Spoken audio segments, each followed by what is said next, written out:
मैं तुम्हें घर में बंद कर दूंगा।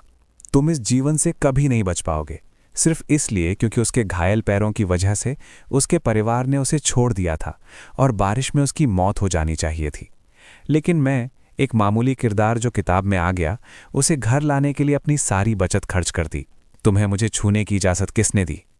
उसने मुझे घूरते हुए पूछा। अचानक उसने हाथ उठाया और मैंने उसके हाथ में एक चम्मच थमा दिया। या तो पकाओ या भूखे रहो। बाद में जब मुख्य पुरुष और महिला कलाकार मेरे दरवाजे पर आए तो हवा की सीढ़ी का पूर्व खलनायक एप्रन पहने हुए था और दांत पीसते हुए मछली काट रहा था। मैं घर से एक और आवारा बिल्ली उठा लूंगा। आज रात में उसे सूप में पकाऊंगा। मेरा नाम जीरो है। जैसे ही मैं काम से निकलने वाला था, वार्ड में अचानक हंगामा मच गया। अस्पतालों में इस तरह की चीज़ें आम हैं। मैंने परिवार वालों को मनाने की कई बार तैयारी की है। हालांकि जब मैं वार्ड में दाखिल हुआ, इससे पहले कि मैं कुछ बोल पाता, मुझ पर एक व्हील चेयर से हिंसक हमला किया गया। तेज धक्के से मैं लगभग गिर ही गया था और इससे पहले कि मैं अपना संतुलन संभाल पाता, मुझे एक तीखी आवाज़ सुनाई दी। जो कोई भी इस अपाइश को लेना चाहे ले जा सकता है। मैं इसके इलाज का खर्च नहीं उठाऊंगा। अगर कोई और रास्ता ना बचे तो आपका अस्पताल इसे ले जाकर मरने दे। व्हीलचेयर पर बैठी महिला ने अपना सिर नीचे कर लिया और ये सुनकर एकदम शांत खड़ी रही। अगर उसकी छाती का ऊपर नीचे होना ना होता तो मैं समझ जाता कि वो मर चुकी है। हेड नर्स अजीब तरह से वहीं खड़ी रही। बोलने वाले आदमी को शांत करने की कोशिश कर रही थी, लेकिन बदले में उसे सिर्फ घूरना ही मिला। फिर उस आदमी ने हम सबको धक्का देकर एक तरफ कर दिया। चुप महिला पर थूका और गाली देते हुए कहा, छी, अगर मैं तुम्हारी जगह होता तो बोझ बनने से बचने के लिए बहुत पहले ही मर गया होता। थूकने के बावजूद महिला एकदम शांत और बेसुध रही। वो किसी मूर्ति जैसी लग रही थी। मैंने जल्दी से एक टिश्यू निकाला और उसके पास जाकर उसके बालों से गंदगी साफ की और इस मौके का फायदा उठाकर उसके चेहरे को ध्यान से देखा। वो बेहद खूबसूरत थी। उसकी त्वचा इतनी सफ़ेद थी कि मानो पारदर्शी हो, और अब छाया में डूबी हुई उसमें एक अनोखी सुंदरता थी। मैं उसकी सुंदरता से मंत्रमुग्ध हो गया और काफ़ी देर तक वहीं अवाक खड़ा रहा। फिर शर्म से लाल होकर मैंने नर्स से पूछा कि उसके साथ क्या हुआ है। नर्स ने असहाय होकर आह भरी और कहा, उसका कार एक्सीडेंट हो गया था।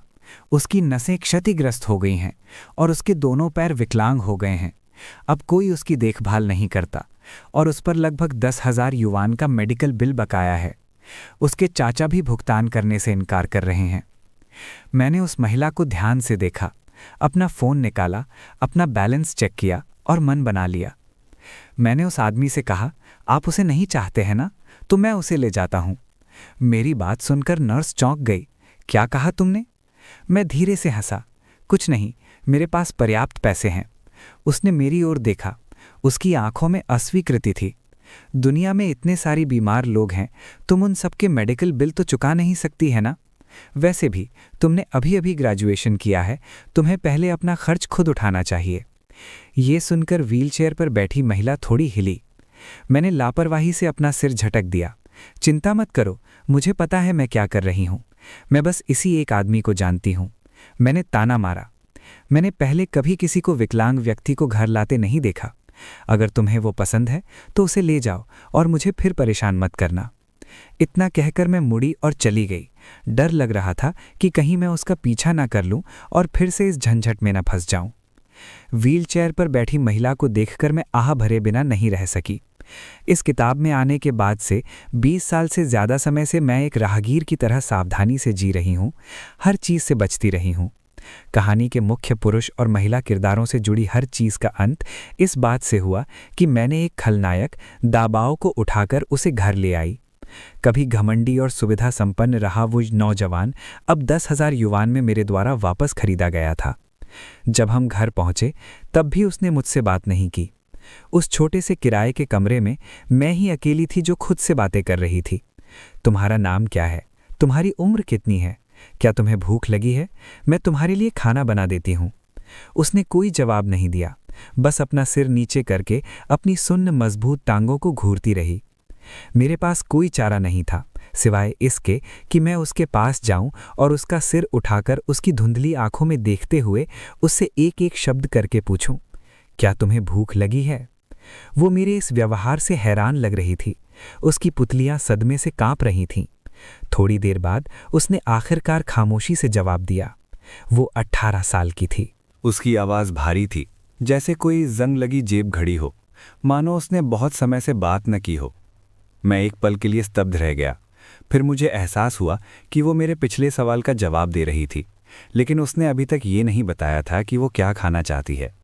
इसलिए मैंने अपने स्वाद के अनुसार खाना बनाया। ठीक है, मेरा नाम लिंशिया है और मैं तुमसे कुछ साल बड़ी हूँ।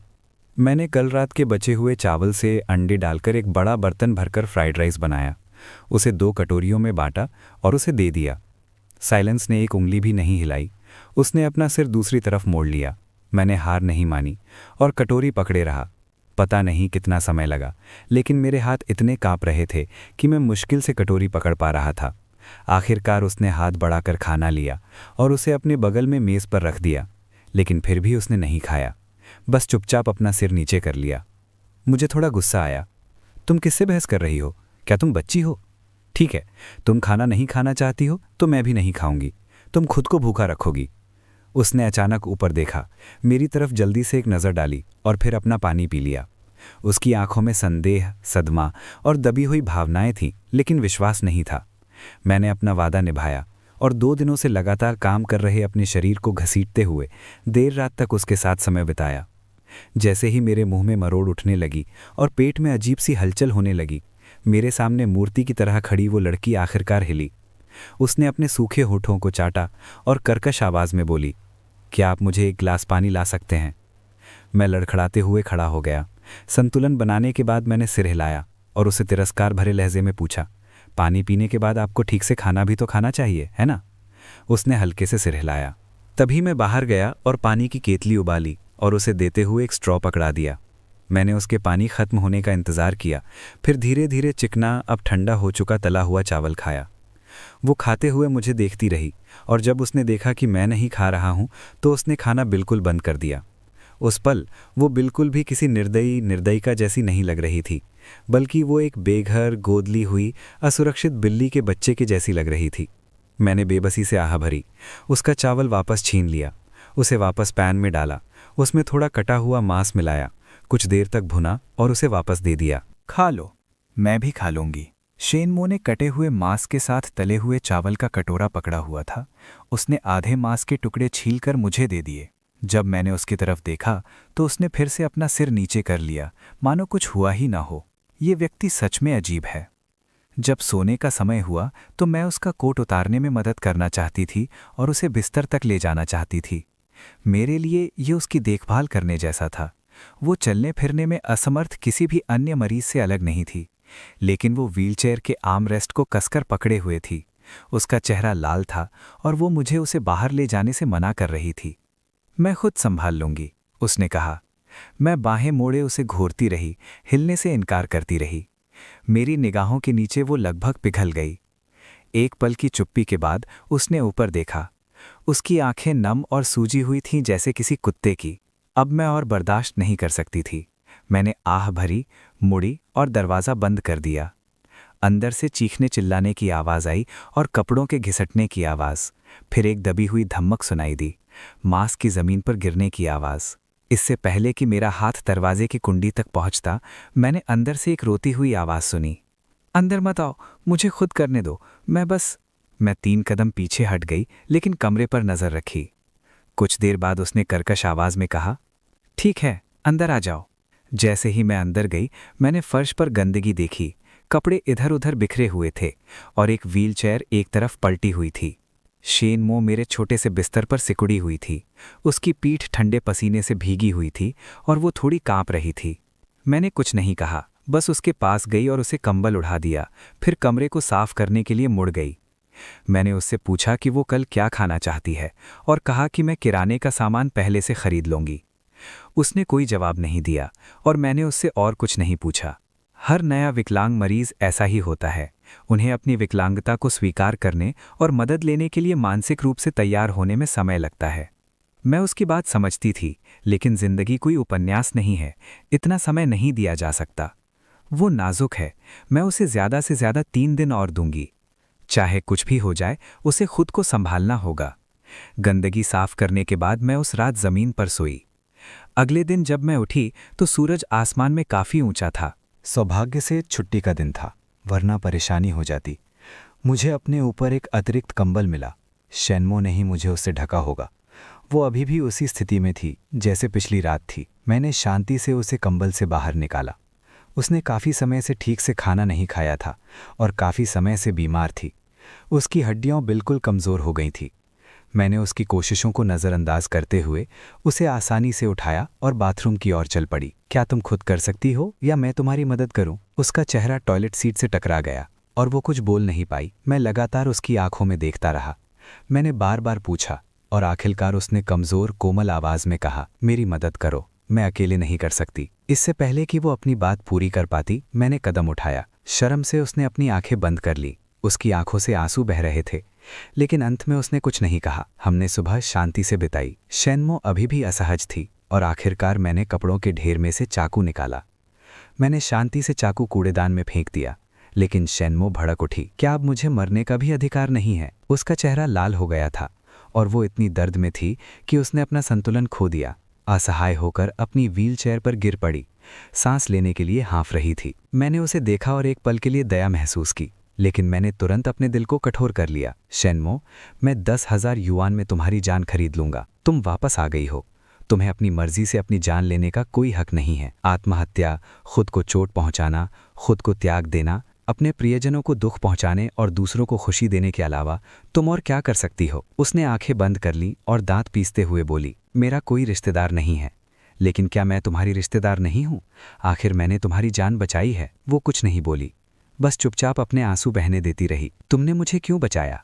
हमारा क्या रिश्ता है? उसने सीधे जवाब नहीं दिया, बस मन ही मन कहा, मैं एक अनाथ हूं। उस तरह की अनाथ जिसका पूरा परिवार मर गया। मैं कई परिवारों की दया पर पली बढ़ी। जूनियर हाई में बीमार पड़ गई। ज्यादा गंभीर नहीं, लेकिन इलाज में बहुत पैसा खर्च हुआ। उस समय मेरे पास सिर्फ 20 युआन थे और मैं दवाइयाँ नहीं खरीद सकती थी। कोई भी मेरी दवाइयाँ खरीदने में मदद करने को तैयार नहीं था। इसलिए मैं छात्रावास में अपने बिस्तर पर दुबक कर बस यही प्रार्थना करती रही कि दर्द जल्द ही मेरी जान ले ले। उस समय मैंने सोचा, अगर मैं बच गई और भविष्य में मुझसे जैसे ही हताश किसी से मिली तो मुझे उसे बचाना ही होगा। मैं उसे अपनी तरह मरने का इंतजार करते हुए नहीं छोड़ सकती। ये कहते हुए मैं नीचे बैठ गई और धीरे से अपना सिर उसके सुन्न पैर पर रख दिया। मेरी आवाज़ धीमी थी, इसलिए इसे मेरे लिए थोड़ा और जीने की कोशिश समझो। शैनमो ने कुछ नहीं कहा, लेकिन अनजाने में ही मेरे पैर को कसकर पकड़ लिया। तब से उसने फिर कभी आत्महत्या करने की कोशिश नहीं की। दिन में मुझे काम पर जाना पड़ता है, इसलिए शैनमो घर पर अकेली ही रहती है। जब भी मैं बाहर जाती हूँ, मुझे उसके लिए खाना पहले से तैयार करना पड़ता है। काम पर जाने से पहले मुझे सारे चाकू सावधानी से छिपाने पड़ते थे। काम से लौटने के बाद मैं खाना बनाने, कपड़े धोने और उसके शरीर को साफ करने में व्यस्त रहती थी। मैं इतनी थक जाती थी कि बिस्तर पर लेटते ही सो जाती थी। शैनमो चुप और खामोश रहती थी, लेकिन वो हर संभव मदद करती थी। एक दिन मैं काम से घर लौटी और उसे लिविंग रूम में नहीं देखा। शैनमो, शैनमो, मैंने उसका नाम पुकारा और पूरे बेडरूम में उसे ढूंढा, लेकिन वो कहीं नहीं मिली। मैं घबरा गई और जल्दबाजी में ठोकर खाकर बुरी तरह गिर पड़ी। शोर से शैनमो चौंक गई। वो अपनी व्हीलचेयर पर दौड़ती हुई आई। उसके शरीर से खाना पकाने के तेल की गंध आ रही थी और उसके हाथ में एक चम्मच था। क्या हुआ? क्या हुआ? क्या तुम गिर गई? उसने गुस्से से भरी आंखों से कहा। मैं रसोई में थी और चूल्हे का हुड बहुत शोर कर रहा था। मैंने तुम्हें पुकारते हुए नहीं सुना। शैनमो ने देखा कि मैं ठीक हूं और अपनी व्हीलचेयर पर वापस रसोई में चली गई। रात के खाने से पहले बस एक ही बर्तन बचा था। ओह, और क्या तुम साथ ही साथ कपड़े वॉशिंग मशीन में टांग दोगी? मैं कपड़े टांगने वाली रस्सी तक नहीं पहुंच सकती। मैंने मिलीजुली भावनाओं के साथ अपना खाना खाया। ये पहली बार था जब मैंने शैनमो के हाथ का बना खाना खाया था। मेरे सामने बैठी शैनमो ने शांत और सहज भाव से कहा, अब से मैं तुम्हारे लिए खाना बनाऊंगी। काम खत्म होने के बाद तुम आराम कर सकते हो। उस समय तो मैंने बस सिर हिला दिया, लेकिन रसोई में बर्तन धोते समय मुझे एहसास हुआ कि वो इस जगह को अपने घर जैसा मानती थी। शैनमो ने मुझे अपने परिवार के सदस्य की तरह मानना शुरू कर दिया था। अगले दिन मैं जल्दी उठी और किराने का सामान खरीदा। मैंने शैनमो से कहा कि मैं ब्रेज्ड पोक रिब्स खाना चाहती हूँ। वो थोड़ी शर्मिंदा दिखी, जो उनके लिए बहुत कम होता था। उसकी शर्मिंदा शक्ल देखकर मुझे हंसी आ गई और मैंने उसे फ़ोन थमा दिया। मैंने कहा, कुछ रेसिपीज़ देख लो, मेरे पास तुम्हारे लिए सिम कार्ड है और हमने वीचैट पर एक दूसरे को ऐड कर लिया है। अगर तुम्हें किसी चीज़ की ज़रूरत हो तो मुझे कॉल कर लेना। लेकिन जैसे ही मैं जाने लगी उसने कहा, ओह, और काम से छुट्टी के बाद सोया सॉस खरीदना याद रखना, घर पर बस थोड़ा सा ही बचा है। ठीक है, ठीक है। उस दिन से शेन मो के विचार आत्महत्या के बारे में सोचने से हटकर आज क्या खाना है और कल कौन सा सूप बनाना है इस बारे में सोचने में लग गए।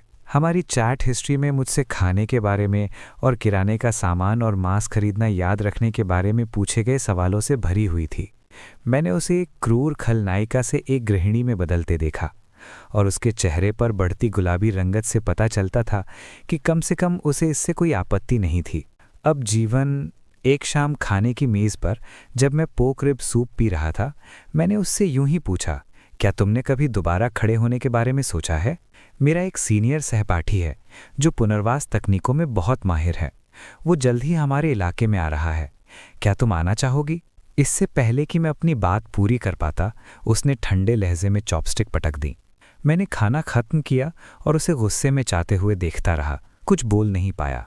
मैं उसके कमरे तक भागा, उसे पकड़ा और गंभीरता से समझाया, तुम्हारी चोट को ज़्यादा समय नहीं हुआ है। थोड़ी सी कोशिश से अभी भी खड़े होने की उम्मीद है। चलो कोशिश करते हैं, ठीक है? उसने मेरी तरफ देखा।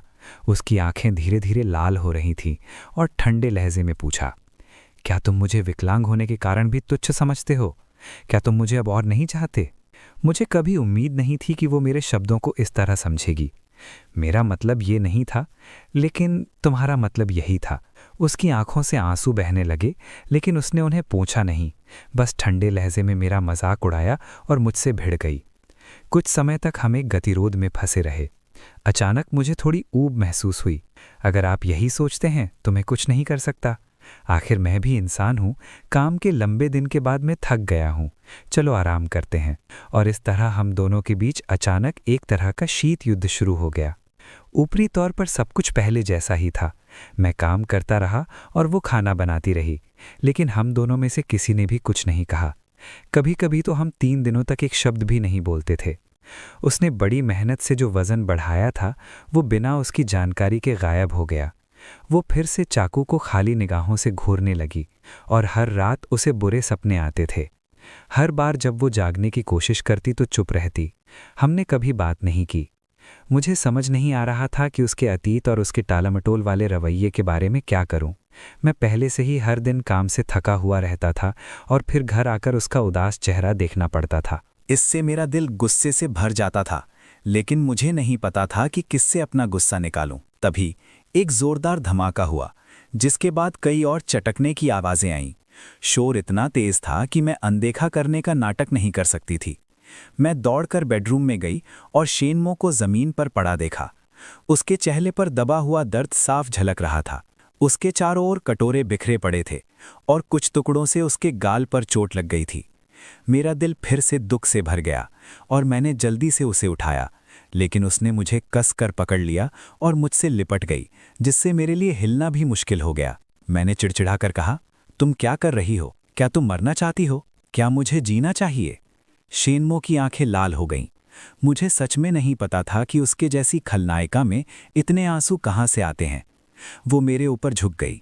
उसकी आवाज़ नरम पड़ गई और वो गिड़गिड़ाने लगी, मुझे छोड़कर मत जाओ, मैं अच्छी बच्ची बनूंगी। मैंने कब कहा कि मैं तुम्हें नहीं चाहती? उसने कोई जवाब नहीं दिया, बस मेरी बाहों में और कसकर लिपट गई। जानती हो, मेरे पास सिर्फ तुम हो। हाँ, हमारे पास सिर्फ एक दूसरे का सहारा है। मैं एक अनाथ थी जिसका पूरा परिवार पुनर्जन्म के बाद मर गया था।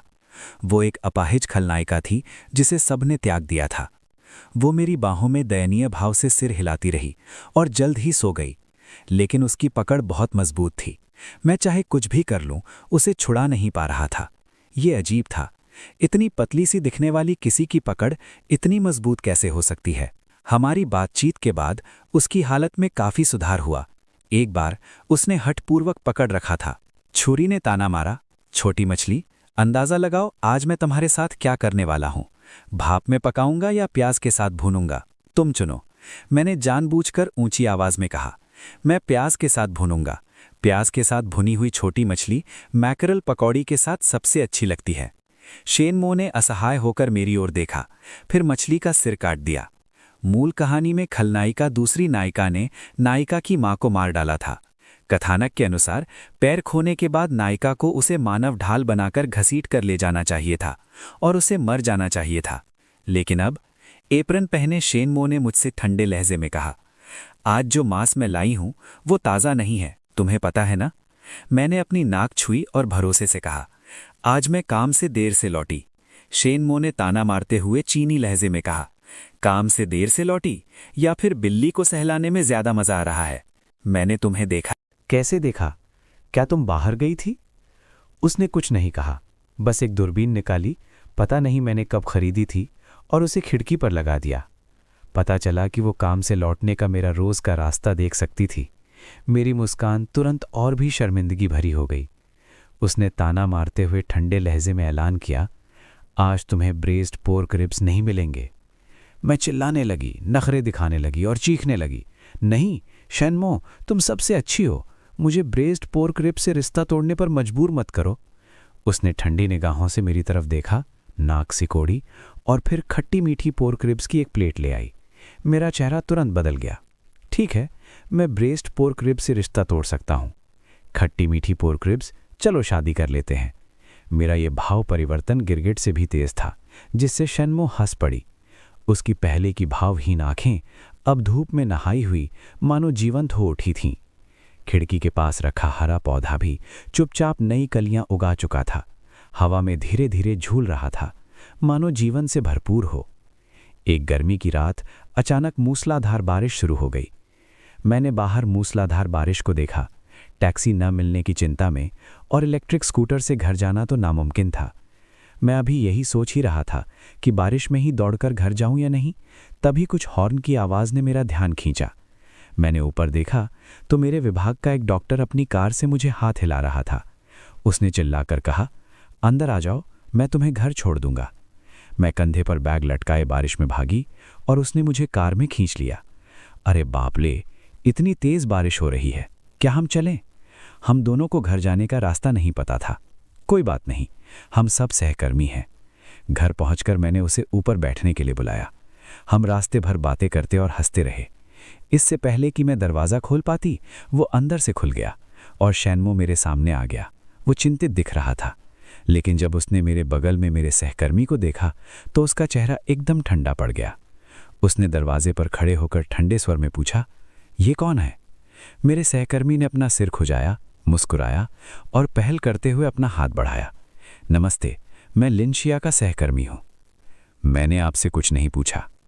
उसके अचानक गुस्से ने मेरे सहकर्मी और मुझे दोनों को चौंका दिया। मैं खुद को रोक नहीं पाई और उससे पूछा, आप क्या कर रहे हैं? अगर वो मुझे घर नहीं छोड़ते तो मुझे नहीं पता कि मैं कितनी भीग जाती। मेरी बातें सुनकर शेनमो का शुरुआती गुस्सा, जो पहले बहुत गुस्से में था, अचानक मानो उसकी सारी ताकत खत्म हो गई हो। उसका मनोबल पूरी तरह से टूट गया हो। उसने मुझे गहरी नज़र से देखा। उसकी पीठ धीरे धीरे झुकी, फिर वो चुपचाप मुड़ा और अपनी व्हीलचेयर पर बैठकर अपने कमरे में वापस चला गया। उसकी आंखों में आंसुओं की झलक थी। मेरे सहकर्मी जियान जुआंग ने कड़वी मुस्कान के साथ लिनशिया से पूछा कि क्या उसने कुछ गलत समझा है। मैं शेनमो के जाते हुए रूप को जटिल भावनाओं से देखता रहा और अंत में मुझे भी बहुत बुरा लगा। शेनमो, मुझे भूख लगी है, मैंने कहा। मेरे बोलते ही दरवाज़ा चरमराते हुए खुला। शेनमो ने अपनी व्हीलचेयर को धकेला, सिर झुकाया और रसोई में चला गया। वो गर्मा गर्म पकी हुई सूअर की पसलियों का एक कटोरा लेकर आया और चॉपस्टिक और एक कटोरी निकाली। इसके बाद वो अकेले खिड़की के पास गया और हरी शाखाओं को खाली निगाहों से देखता रहा। मैंने पूछा, क्या तुम खाना नहीं खाओगे? उसने कोई जवाब नहीं दिया। उस पल ऐसा लगा जैसे जब मैं उसे पहली बार घर लाई थी, मैं ही लगातार बोल रही थी, जबकि वो चुपचाप अपनी ही दुनिया में खोया बैठा था। बोलते बोलते मेरा गला सूख गया। फिर मैंने उसे कुछ बुदबुदाते हुए सुना, क्या मैं सच में इतना बेकार हूँ? मैंने भौहें चढ़ाकर उसे हैरानी से देखा। ऐसा क्यों सोचते हो? मैंने पूछा। तुम बहुत अच्छी हो, तुम अच्छा खाना बनाती हो, कपड़े अच्छे से धोती हो और घर हर दिन एकदम साफ रहता है। उसने कड़वी मुस्कान के साथ मेरी तरफ देखा और कहा, लिंचिया, जब तेज बारिश होती है तो मैं तुम्हें लेने नहीं आ सकता। मैं तुम्हारे लिए छाता भी नहीं ला सकता। मैं बस घर पर बैठकर तुम्हारी सुरक्षा के लिए प्रार्थना कर सकता हूँ और कोशिश कर सकता हूँ कि तुम्हें कोई परेशानी ना हो। किसी को तुम्हें घर लाते देखकर मुझे खुश होना चाहिए। कम से कम तुम। मैं बारिश में भीग गई, लेकिन मैं खुद को संभाल नहीं पाई। मैं गुस्से में थी और परेशान थी। मैं इतनी बेकार क्यों हूँ? मैं तुम्हारे लिए कुछ नहीं कर सकती। लिंशिया, मुझे अपने इस निकम्मे रूप से नफरत है। अगर मैं कर सकती तो मैं तुम्हें हमेशा अपने पास रखना चाहती, ताकि तुम सिर्फ मुझे ही देखो और मुझ पर ही भरोसा करो, ना कि इस अपाहिज की तरह जो सिर्फ तुम्हारे लिए खाना बना सकता है और कपड़े धो सकता है। उसका आधा चेहरा अंधेरे में छिपा था, इसलिए मैं उसके हाव भाव नहीं देख पा रही थी। उसी क्षण आकाश में एक सुनहरी बिजली चमकी और उसका चेहरा रोशन हो गया। उसका चेहरा पीला और बेजान था और उसकी आंखों में डर और पागलपन भरा था। बस इसी क्षण मुझे समझ आया कि लेखक ने उसे इस तरह के संगीत से वर्णित क्यों किया था। मैं हमेशा उसे एक शांत बिल्ली का बच्चा समझती थी, लेकिन मैं भूल गई थी कि वो असल में एक टूटे हुए पैर वाला बाघ था। ऐसा लग रहा था कि वो किसी भी क्षण अपनी खून खराबे वाली प्रवृत्ति को प्रकट करने के लिए तैयार है। घुटन भरी खामोशी में वो मेरे पास आया, मेरा हाथ कसकर पकड़ा और पूछा, लिंशिया, क्या तुम मुझे इस हालत में भी स्वीकार करोगी? किताब में उसके बारे में दिए गए सभी वर्णन अब मेरी आंखों के सामने स्पष्ट रूप से प्रकट हो गए। वो मुझे घूर रहा था। उसकी निगाहें मानो दुनिया का सबसे स्वादिष्ट भोजन हो, जिससे मेरी रीढ़ की हड्डी में सिहरन दौड़ गई और मुझे पसीना आने लगा। मैं बस इतना ही कह पाई, नहीं, मैं ऐसा कैसे कर सकती हूँ? हम हमेशा परिवार रहेंगे। उसने बार बार परिवार शब्द दोहराया, फिर हंस पड़ा। सिर्फ परिवार? लिंशिया, तुम कितनी बेरहम हो। लेकिन परिवार भी ठीक है। जब तक तुम पूरी तरह से मेरी हो, कोई भी पहचान स्वीकार्य है। उसके विचार, उसने जो कुछ भी बताया, उससे मैं चौंक गई। मैं समझ नहीं पा रही थी कि वो सच में ऐसा कह रहा था या ये सिर्फ एक गलतफहमी थी। शायद हमारे रोजमर्रा के मेलजोल में उसके मन में एक तरह का रोमांटिक भ्रम पैदा हो गया था, या शायद ये सिर्फ सस्पेंशन ब्रिज इफेक्ट था जिसके कारण वो अपनी भावनाओं को गलत समझ रहा था। अगर ऐसा है तो शायद एक दिन उसे अकल आ जाएगी और वो मुझे छोड़ देगा। आखिरकार एक बाघ हमेशा अपने इलाके में लौटता है और मैं, ये छोटी कुतिया, या तो उसका भोजन बन जाऊंगी या उससे दूर रहूंगी। मैंने जबरदस्ती मुस्कुरा दिया। बेशक हम हमेशा एक दूसरे के साथ रहेंगे। उसने मेरी तरफ देखा और धीरे से एक ठंडी मुस्कान दिखाई। लिंशिया, तुम मेरी हो जाओगी। इस तरह घूरे जाना मुझे बहुत बुरा लगा। मैंने बस एक बहाना बना लिया। मैंने एक बहाना बनाया और जल्दी से अपने कमरे में वापस चली गई। जब मेरा दिल आखिरकार शांत हुआ तो मैं पसीने से भीगी हुई थी। शैनमो हमेशा की तरह शांत रहा। बिस्तर पर लेटकर उसने पूछा कि क्या मैं आज ऊपर आकर सोना चाहती हूँ। बारिश से फर्श बहुत गीला था। मैं एक पल के लिए हिचकिचाई, लेकिन फिर भी सिर हिला दिया। मैं कुछ नहीं कर सकती थी। अगर मैं खुद को गर्म नहीं रखती तो मुझे पक्का सर्दी लग जाती। आखिर मैं सर्दी की तकलीफ बर्दाश्त नहीं कर सकती थी। शैनमो ने अपनी कमीज उतार दी, जिससे उसकी पीली त्वचा दिखाई दी। वो थोड़ा मेरी तरफ झुका और ध्यान से पूछा, क्या ये ठीक है? क्या तुम आराम से हो? उसके अस्पष्ट सवाल के सामने मैं बिना जवाब दिए बस बेतरतीब ढंग से सिर हिला सकी। जैसे ही मुझे नींद आने लगी, मेरे पीछे से एक कोमल आह जैसी आवाज आई, लिंचिया, क्या तुम ठीक हो? मेरी भावनाएं भी तुम्हारी ही हैं, है ना? कोई बात नहीं। जिस दिन से तुम मुझे घर लाए, मैं तुम्हारी हो गई। मैं तुम्हारा इंतज़ार करूंगी। अगले कुछ दिनों में, सच कहूं तो मैंने ही उससे दूरी बनाए रखी। ये इसलिए नहीं था कि मैं आत्ममुग्ध थी, बल्कि इसलिए कि शैनमो ने अपनी भावनाओं को छिपाना बंद कर दिया था। वो कभी कभी मेरा हाथ छूता और मेरा सिर सहलाता। उसकी आंखें ऐसी जल रही होती मानो वो मुझे खा जाना चाहता हो। मैं मन ही मन खुश थी कि वो दिव्यांग है, वरना मैं सच में नहीं जानती कि इससे कैसे निपटूंगी। कम से कम अभी के लिए सब कुछ शांत था। कुछ दिनों बाद एक शाम, काम से लौटने के बाद, कमरा एकदम अंधेरा था। एक भी बत्ती नहीं जल रही थी। मेरा फ़ोन भी बंद था। मैं अंधेरे में टटोल कर पावर स्विच ढूंढने में कामयाब हुई और उसे काफ़ी देर तक दबाए रखा। कोई जवाब नहीं आया। तभी अचानक एक आवाज़ आई जिससे मैं चौंक गई। बिजली गुल, बटन मत दबाओ। तुरंत ही एक गीले चिकने हाथ ने मेरा हाथ थाम लिया। धुंधली चांदनी में मैंने शैनमो को पहचान लिया और थोड़ी राहत महसूस की। वो मुझे शयन कक्ष में ले गया। कुछ मोमबत्तियां जल रही थीं। उनकी हल्की मंद रोशनी धीरे धीरे टिमटिमा रही थी। शैनमो का आमतौर पर ठंडा और कठोर चेहरा मोमबत्ती की रोशनी में नर्म पड़ गया।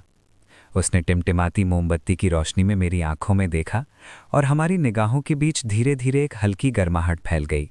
मैं असहज महसूस कर रही थी और उसकी निगाहों से बचने की कोशिश कर रही थी, लेकिन उसने धीरे से मेरा हाथ हटा दिया और मुझे मजबूर कर दिया कि मैं सीधे उसकी गहरी आंखों में देखूं। लिंशिया, आज तुम्हारा जन्मदिन है, उसने धीरे से कहा। मैं चौंक गई। फिर अचानक मुझे एहसास हुआ कि अक्टूबर का महीना आ चुका है। मैं इतनी व्यस्त थी कि अपना जन्मदिन ही भूल गई। आपको कैसे पता चला? मैंने आपको बताया तो नहीं था ना? मैंने उससे संदेह से पूछा। वो धीरे से मुस्कुराया और बोला, मैंने थोड़ी देर पहले तुम्हारे कपड़े धोते समय तुम्हारा आईडी कार्ड देखा था। मेरे पास अभी तुम्हें देने के लिए पैसे या कुछ और नहीं है, इसलिए मैंने खुद केक बनाया है। मैं जाकर तुम्हारे लिए ले आता हूँ। मेरा दिल थोड़ा पिघल गया और मैंने दृढ़ता से कहा। उसने एक मोमबत्ती ली और बाहर चला गया, लेकिन काफ़ी देर तक वापस नहीं आया। मैं देखने के लिए बाहर गई, लगभग किसी चीज़ से टकराते टकराते बची और सावधानी से बोली, लिंशिया, मैंने केक गिरा दिया। मुझे क्या करना चाहिए? मैंने तुम्हारा जन्मदिन खराब कर दिया। मुझे गुस्सा भी आ रहा था और हंसी भी। शैनमो हमेशा पीड़ित बनने का नाटक क्यों करता है? मैं खुद उसका जन्मदिन भूल गई थी। मैं उसे जन्मदिन खराब करने के लिए कैसे दोषी ठहरा सकती हूँ? ये सोचते हुए मैंने उसके चेहरे पर थोड़ी सी क्रीम लगाई और उसे अपने मुंह में डाल लिया। मैंने केक खाया और उपहार प्राप्त किया। वो मेरी हरकत से चौंक गया। हल्की चांदनी में भी उसके चेहरे पर शर्म साफ झलक रही थी। क्या उपहार? उसने मुस्कुराते हुए पूछा और अपने मुलायम बालों को सहलाया। तुम ही मेरा उपहार हो, भाग्य का दिया हुआ सबसे खूबसूरत चमत्कार। शैनमो ने अचानक ऊपर देखा।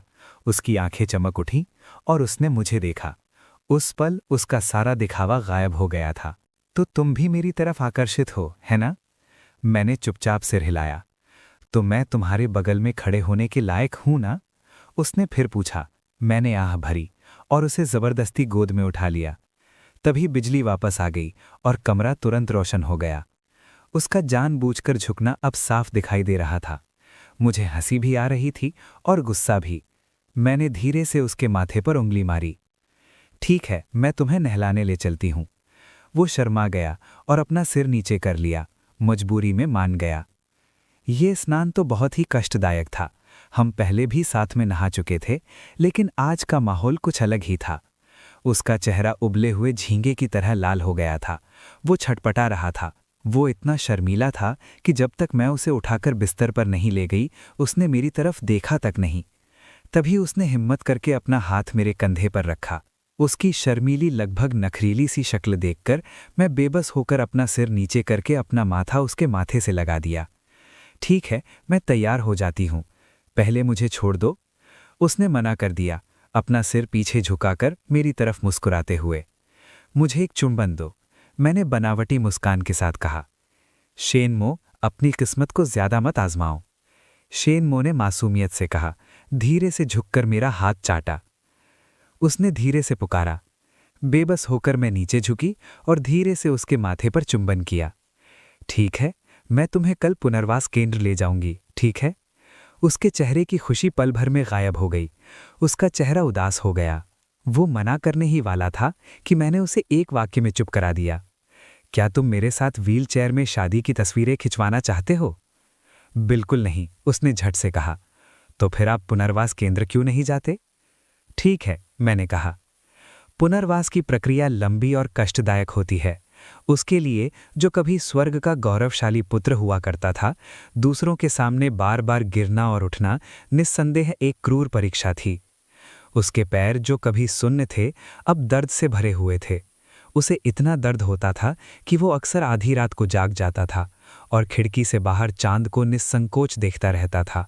मैं ये सहन नहीं कर पा रही थी। इसलिए मैंने उसे दिलासा देने की कोशिश की और कहा कि अगर दर्द बहुत ज़्यादा हो तो हम थोड़ी देर आराम कर सकते हैं। लेकिन उसने दृढ़ता से सिर हिलाते हुए कहा, मैं खड़ा होना चाहता हूँ, आपके बगल में गर्व से खड़ा होना चाहता हूँ और आपको मुझ पर सहारा लेने देना चाहता हूँ। वैसे भी मेरे पैर वर्षों से पूरी तरह सुन्न हैं। अब दर्द महसूस कर पाना भाग्य का वरदान है। कम से कम इससे मुझे उम्मीद तो मिली। ये सुनकर मेरी नाक में झुनझुनी सी हो गई और मैंने कहा, ठीक है, इलाज जारी रखते हैं। इससे पहले मैं उनकी मालिश कर रही थी और उन्हें व्यायाम में मदद कर रही थी। इस आधार पर वे काफ़ी जल्दी ठीक हो गए। शुरुआत में पूरी तरह सुन्न होने से लेकर असहनीय दर्द तक अब वे बैसाखियों के सहारे धीरे धीरे कुछ कदम चल सकते हैं और बिस्तर से उठ सकते हैं। इसके बाद उन्होंने हर दिन मेरे लिए खाना लाने की जिद की और मेरे सहकर्मियों के सामने तो वे इसे किसी महारानी की तरह दिखाते थे। जिस दिन उनकी खास बैसाखियां बनकर तैयार हुईं, हम अपना विवाह प्रमाण पत्र लेने गए। उन्होंने उन 2 पतली लाल किताबों को पकड़ रखा था, बार बार पन्ने पलट रहे थे और उन्हें देखते ही जा रहे थे। गाली देना बंद करो, मैं तुम्हें पीट दूंगा। तुम में तो कमाल की कला है। अगर तुमने मुझे दोबारा छुआ तो मुझे नंगा छूना पड़ेगा। ये मेरी पहली शादी नहीं है, क्या तुम्हें जिज्ञासा है? उन्होंने मुस्कुराते हुए कहा। मैंने भौएं चढ़ाकर उन्हें गुस्से से देखा। क्या तुम दूसरी बार शादी करना चाहते हो? बिल्कुल नहीं लिंशिया, इस जीवन में मैं सिर्फ तुम्हारी रक्षा करना चाहता हूं। भला मैं दूसरा दिल कैसे रख सकता हूं? हालांकि अतीत आसानी से मिटता नहीं, बल्कि पूरी तरह से मिटता है। एक आम दिन कहानी के नायक और नायिका मेरे दरवाजे पर आए। तब तक वे कहानी के अंत तक पहुंच चुके थे, खुशी खुशी शादीशुदा थे और सुख में जीवन जी रहे थे। मैंने उन्हें उपहारों से भरे बड़े छोटे थैले लिए देखा। एक सुंदर पुरुष और एक खूबसूरत महिला मेरे दरवाजे पर अजीब तरह से खड़े थे, अपना सिर खुजा रहे थे। मुझे लगा कि वे गलती से गलत घर आ गए हैं, इसलिए मैंने कहा, माफ़ कीजिए, ये मेरा घर है। मैं उनके बीच से रास्ता बनाते हुए दरवाज़ा खोलने के लिए आगे बढ़ा। अप्रत्याशित रूप से जब उन्होंने मुझे देखा तो उनकी आंखें चमक उठीं और उन्होंने जल्दी से पूछा, क्या आप शेनमो को जानते हैं? मेरी पत्नी से तुम्हें क्या चाहिए? ये सुनकर कि वे शेनमो को ढूंढ रहे हैं, मैं तुरंत सतर्क हो गया। दरवाज़ा खोलने वाला हाथ चाबी को कसकर पकड़े हुए पीछे हट गया। मैं शेनमो की अतीत के बारे में जानता था। पिछले कुछ दिन शांतिपूर्ण रहे थे। मुझे लगा था कि अतीत बीत गया है, लेकिन अचानक ही कोई दरवाज़ा खटखटाने आया। मैं उसकी बहन हूँ, मेरा नाम शेन किंग है। महिला की आवाज़ कमज़ोर थी, मानो वे स्वीकार कर रही हो कि वो शेनमो की बहन है। जैसे ही उसने बोलना समाप्त किया, मुझे उसकी पहचान याद आ गई। वो मूल कहानी की नायिका थी, एक शक्तिशाली चरित्र जिसने नाजायज संतान होने के कारण शेनमो को करारा जवाब दिया था। उसके बगल में खड़ा आदमी कहानी का नायक लू चैंग होगा, जो एक निर्णायक और निर्दयी व्यक्ति है। मेरी भावनाएं उलझी हुई थीं और मैं उन्हें अंदर आने देने या न देने को लेकर दुविधा में था। अचानक दरवाज़ा खुला। शेनमो का चेहरा उदास था और वो पानी के धब्बों से सना हुआ था। कमरे के अंदर से एक दयनीय म्याऊं की आवाज़ आई। ऐसा लग रहा था कि उसने अभी अभी उस मोटी बिल्ली को नहलाया है जिसे मैंने उठाया था कल। वो दिन भर बस ये सब चीज़ें घर लाता रहता है, आखिर में मुझे ही उन्हें परोसना पड़ता है। तुम यहाँ क्या कर रहे हो? जब तुम यहाँ हो ही तो यूं ही खड़े मत रहो, जाओ मेरे पति के कपड़े धो दो। शेन किंग ने शेनमो को एक अजीब सी मुस्कान के साथ देखा और उसकी बातों पर ध्यान नहीं दिया। उसने अपने बैग उठाए और कमरे में चली गई। पति पत्नी छोटे से सोफे पर अजीब तरह से बैठे हुए, मैंने उससे कहा कि परेशान मत हो, परेशान मत हो, हम संतरे नहीं खाते, हम खुद छील लेंगे। आखिर में हीरो और हीरोइन दोनों ने एक एक बड़ा बदसूरत संतरा पकड़ा हुआ था और शेनमो और बिल्ली को बाथटब में कुश्ती करते देख रहे थे। अगर तुमने ये सब चीज़ें फिर से घर लाईं तो मैं तुमसे अभी निपटूंगी, मैंने रसोई से उस पर चिल्लाते हुए कहा। अगर मुझे यूं ही चीज़ें उठाना पसंद नहीं होता तो मैं तुम्हें घर कैसे लाती? उसने कुछ बार गुर्राया और कुछ नहीं बोला। फिर मैंने शेन किंग को खालीपन से बड़बड़ाते हुए सुना, क्या ये शेनमो है या मैं सपना देख रही हूँ? शेनमो के बोलने के बाद उसने घमंड से शेन किंग के हाथ से बिना लिपटा संतरा छीन लिया, आधा अपने हाथ में थमा दिया, आधा खुद खा लिया और फिर एक बिना लिपटा संतरा शेन किंग की तरफ फेंक दिया। शेन किंग ने बिना सोचे समझे संतरे को लपेटा। आधा लपेटने के बाद उसे अचानक अपने आने का मकसद याद आ गया। वो तेजी से खड़ी हुई और बोली, हाँ, मुझे तुम्हें कुछ ज़रूरी बात बतानी है। तुम्हारे पैर के लिए मुझे अफसोस है, लेकिन तुम्हारे पिता को मेरे पिता ने नहीं मारा था। शेनमो ने शांति से सहमति में सिर हिलाया। मुझे पता है ये सब उस बूढ़े आदमी की वजह से हुआ है। तुम्हारे पिताजी तो बिल्कुल बेकार हैं, क्या ये उनकी गलती नहीं है? साफ शब्दों में कहूं तो उसे हमारी तरक्की बर्दाश्त नहीं होती। शेन किंग दंग रह गया। उसे उम्मीद नहीं थी कि उसे सब कुछ पहले से पता होगा। मैंने चिंता से शेनमो का कंधा थाम लिया। मुझे उसके अतीत के बारे में कुछ नहीं पता था और मैं उसे दिलासा नहीं दे पा रही थी। मैं बस उसे थोड़ी सी गर्माहट दे सकती थी। वो मेरी तरफ मुड़ा और मुस्कुराया, मुझे दिलासा देने के लिए मेरे हाथ पर थपथपाया और फिर शेन किंग से कहा, मैं तुमसे नफरत नहीं करता और तुम्हें दोषी महसूस करने की ज़रूरत नहीं है। हमारे बीच का सारा झगड़ा अब खत्म हो चुका है। ये सुनकर शेन किंग को और भी बुरा लगा। उसने एक बैंक कार्ड निकाला और थोड़ा शर्मिंदा होकर कहा, इसमें 40 मिलियन है। इससे पहले कि वो अपनी बात पूरी कर पाता, शेनमो ने उसके हाथ से कार्ड छीन लिया और कहा, अपनी भावनाएं वापस ले लो, मैं पैसे ले लूँगा। वैसे याद रखना, ये घर तोहफे में खरीद लेना। मेरे बोलने के बाद शेनमो शेन किंग को बालकनी में ले गए और बिल्लियों को देखने लगे। उन्होंने कहा, इन्हें अपना काम खुद संभालने दो, चलो हम बिल्ली के बच्चों के साथ खेलते हैं। शेन किंग ने शेनमो को बैंक कार्ड को इतने शांत भाव से देखते हुए भौहें चढ़ाते हुए बीच में बोली, तुम बहुत बदल गए हो। अगर मैं पहले ऐसी होती तो तुम मुझे बहुत पहले ही थप्पड़ मार देते। तुम्हें लगता था कि मैंने तुम्हें शर्मिंदा किया है।